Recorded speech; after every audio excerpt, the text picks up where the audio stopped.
The ill-fated Hindenburg on her last flight sails over New York. These pictures, made from a Pathé News plane less than 4 hours before the tragedy, show the world's largest airship heading for Lakehurst, New Jersey. Over Newark's famous auto skyway, the airship was hailed by thousands who little dreamed it was their final glimpse of the Hindenburg. Inside the silver envelope are 16 separate gas bags, each filled with hydrogen, a highly inflammable gas.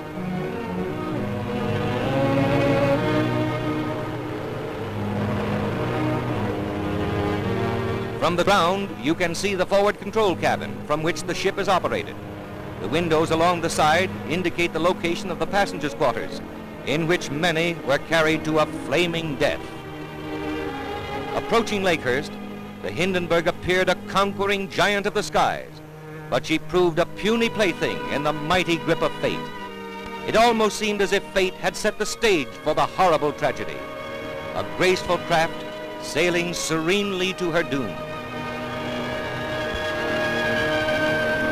For 3 hours, the dirigible circled the landing field at Lakehurst, New Jersey, dumping more water ballast than ever before in vain efforts to level off.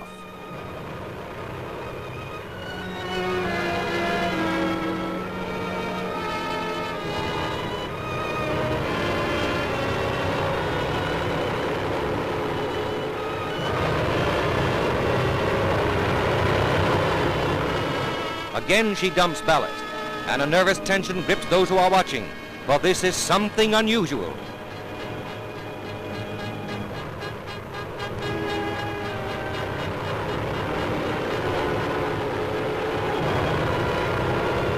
There goes more ballast, but the tail is settling in spite of all that has been dumped, a grim note of impending tragedy.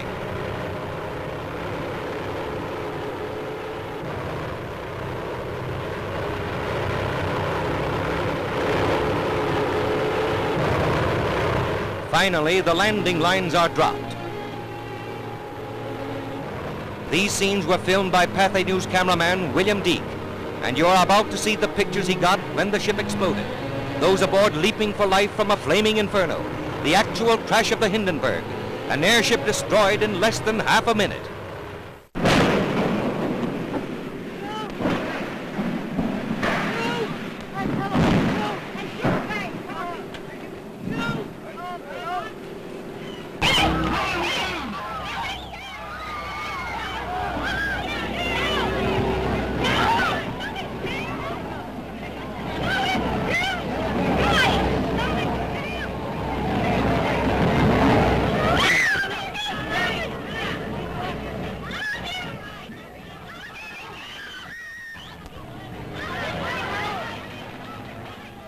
Rushing to the rescue, the heroes of the tragedy dash in, heedless of danger, to help the injured to safety, while others, beyond help, perish in the flames.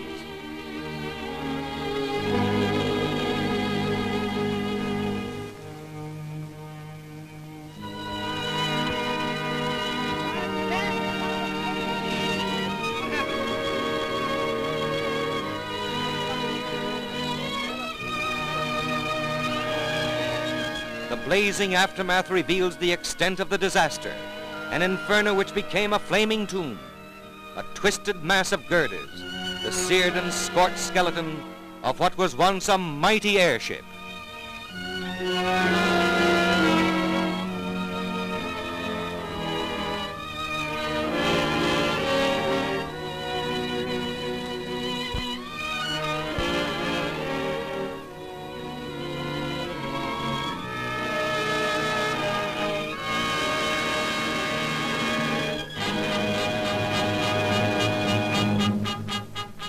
The Hindenburg has gone. She represented man's latest attempt to conquer the Atlantic by air. Her tragedy will not halt the march of progress. From her ashes will arise the knowledge, from her fate the lesson that will lead to a greater and a better means of mastering the air. If so, her dead will not have died in vain.